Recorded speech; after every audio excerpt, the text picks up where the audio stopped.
Hey guys, मैं एकलव्य आज आपको काउजेटिव वर्ब्स पार्ट 16 पढ़ाने जा रहा हूँ। 44 can plus begin plus to plus verb के फर्स्ट फॉर्म का प्रयोग देखें, या can plus start plus verb के फोर्थ फॉर्म का प्रयोग देखें। नंबर 1, तुम उसे लिखवाने लग सकते हो या तुम उसको लिखवाने लग सकते हो। इस वाक्य में पहली सबसे महत्वपूर्ण बात यह है कि क्रिया के द्वितीय प्रेरणार्थक रूप का प्रयोग हुआ है, और दूसरी सबसे महत्वपूर्ण बात यह है कि सब्जेक्ट तुम के अलावा उसे एक ऐसा ऑब्जेक्ट है जिसके साथ को का चिन्ह छिपा हुआ है। यदि आप चाहें तो उसे के जगह पर आप उसको भी लिख सकते हैं या उसको भी बोल सकते हैं। इसलिए इस सेंटेंस का अनुवाद हम लोग काउजेटिव वर्ब्स के थर्ड स्ट्रक्चर के आधार पर करते हैं। You can begin to get him written, या you can start getting him written, या you can begin to have him written, या you can start having him written. Number 2, वह अपने भाई को पिटवाने लग सकती है। इस वाक्य में पहली सबसे महत्वपूर्ण बात यह है कि क्रिया के द्वितीय प्रेरणार्थक रूप का प्रयोग हुआ है, और दूसरी सबसे महत्वपूर्ण बात यह है कि सब्जेक्ट वह के अलावा अपना भाई एक ऐसा ऑब्जेक्ट है जिसके साथ को का चिन्ह लगा हुआ है। इसलिए इस वाक्य का अनुवाद हम लोग काउजेटिव वर्ब के थर्ड स्ट्रक्चर के आधार पर करते हैं। She can begin to have her brother beaten, या she can start having her brother beaten, या she can begin to get her brother beaten, या she can start getting her brother beaten. 45 can plus have plus begun plus to plus verb के first form का प्रयोग देखें, या can plus have plus started plus verb के fourth form का प्रयोग देखें। नंबर 1, तुम उसे लिखवाने लगे होगे या तुम उसको लिखवाने लगे होगे। इस वाक्य में पहली सबसे महत्वपूर्ण बात यह है कि क्रिया के द्वितीय प्रेरणार्थक रूप का प्रयोग हुआ है, और सब्जेक्ट तुम के अलावा एक ऑब्जेक्ट उसे ऐसा है जिसके साथ को का चिन्ह छिपा हुआ है। इसीलिए इस सेंटेंस का अनुवाद हम लोग काउजेटिव वर्ब के थर्ड स्ट्रक्चर के आधार पर करते हैं। You can have begun to get him written, या you can have started getting him written, या you can have begun to have him written, या you can have started having him written. Number 2, वह अपने भाई को पिटवाने लगी होगी। इस वाक्य में पहली सबसे महत्वपूर्ण बात यह है कि क्रिया के द्वितीय प्रेरणार्थक रूप का प्रयोग हुआ है, और दूसरी सबसे महत्वपूर्ण बात यह है कि सब्जेक्ट वह के अलावा अपना भाई एक ऐसा ऑब्जेक्ट है जिसके साथ को का चिन्ह लगा हुआ है। इसीलिए इस वाक्य का अनुवाद हम लोग काउजेटिव वर्ब के थर्ड स्ट्रक्चर के आधार पर करते हैं। She can have begun to have her brother beaten, या she can have started having her brother beaten, या she can have begun to get her brother beaten, या she can have started getting her brother beaten. 46 may plus begin plus to plus verb के first form का प्रयोग देखें, या may plus start plus verb के fourth form का प्रयोग देखें। नंबर 1, तुम उसे लिखवाने लग सकते हो या तुम उसको लिखवाने लग सकते हो।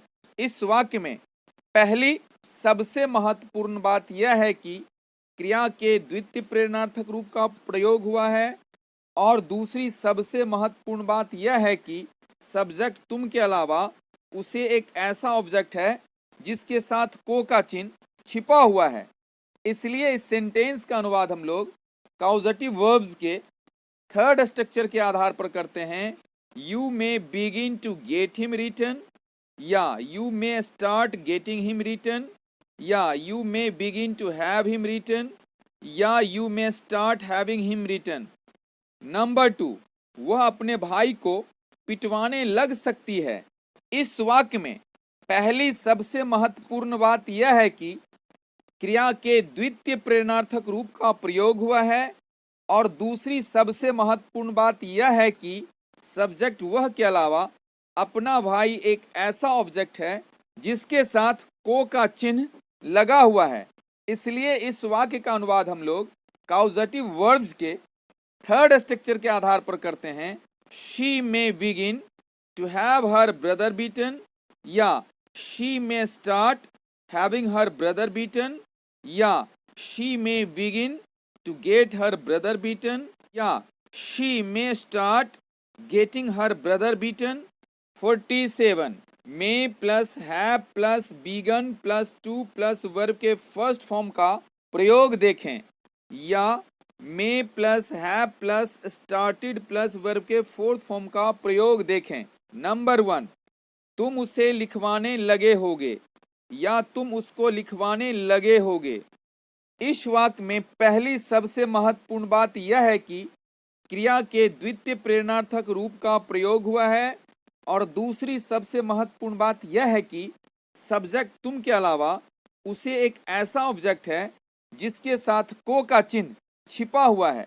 इसलिए इस वाक्य का अनुवाद हम लोग काउजेटिव वर्ब्स के थर्ड स्ट्रक्चर के आधार पर करते हैं।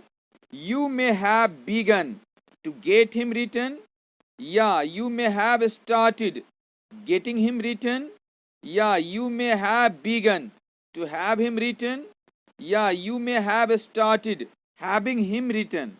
नंबर 2, वह अपने भाई को पिटवाने लगी होगी। इस वाक्य में पहली सबसे महत्वपूर्ण बात यह है कि क्रिया के द्वितीय प्रेरणार्थक रूप का प्रयोग हुआ है, और दूसरी सबसे महत्वपूर्ण बात यह है कि सब्जेक्ट वह के अलावा अपना भाई एक ऐसा ऑब्जेक्ट है जिसके साथ को का चिन्ह लगा हुआ है। इसलिए इस वाक्य का अनुवाद हम लोग काउजेटिव वर्ब्स के थर्ड स्ट्रक्चर के आधार पर करते हैं।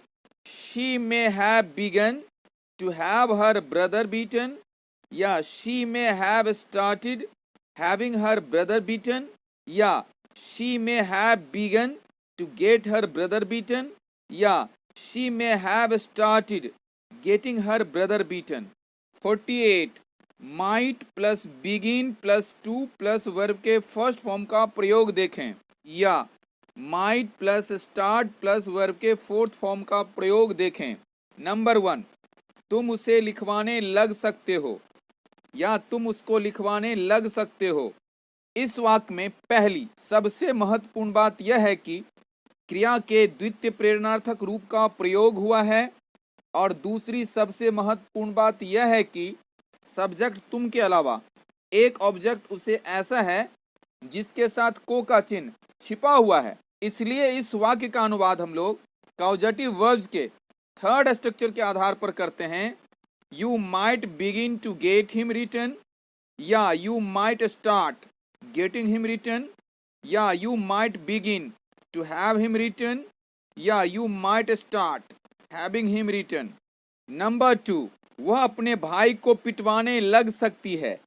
इस वाक्य में पहली सबसे महत्वपूर्ण बात यह है कि क्रिया के द्वितीय प्रेरणार्थक रूप का प्रयोग हुआ है, और दूसरी सबसे महत्वपूर्ण बात यह है कि सब्जेक्ट वह के अलावा इस वाक्य में अपना भाई एक ऐसा ऑब्जेक्ट है जिसके साथ को का चिन्ह लगा हुआ है।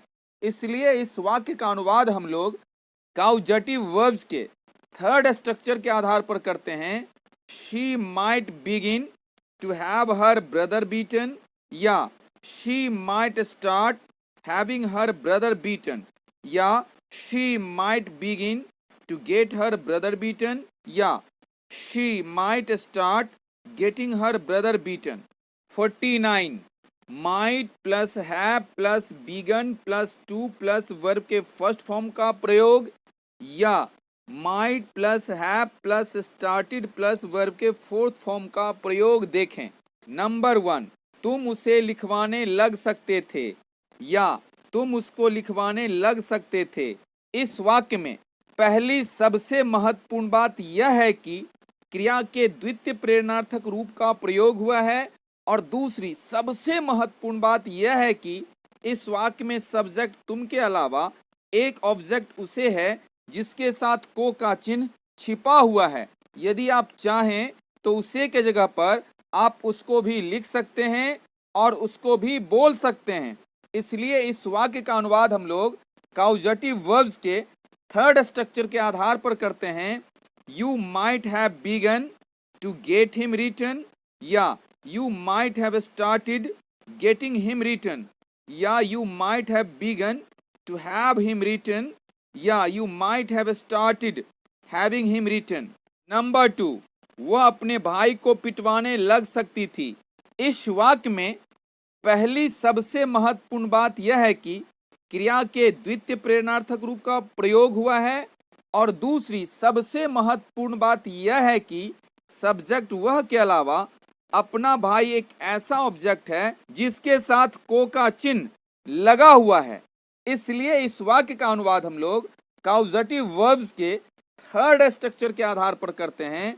She might have begun to have her brother beaten, या she might have started having her brother beaten, या she might have begun to get her brother beaten, या she might have started getting her brother beaten. Number 1, उसे तुमको लिखवाने की आदत है, या उसे तुम्हें लिखवाने की आदत है. इस वाक्य में पहली सबसे महत्वपूर्ण बात यह है कि क्रिया के द्वितीय प्रेरणार्थक रूप का प्रयोग हुआ है, और दूसरी सबसे महत्वपूर्ण बात यह है कि सब्जेक्ट उसे के अलावा तुमको एक ऐसा ऑब्जेक्ट है जिसके साथ को का चिन्ह लगा हुआ है. इसलिए इस वाक्य का अनुवाद हम लोग काउजेटिव वर्ब्स के थर्ड स्ट्रक्चर के आधार पर करते हैं. He is in the habit of having you written, या he is in the habit of getting you written, या he is habituated of having you written, या he is used to having you written, या he is accustomed to having you written, या he has the habit of having you written.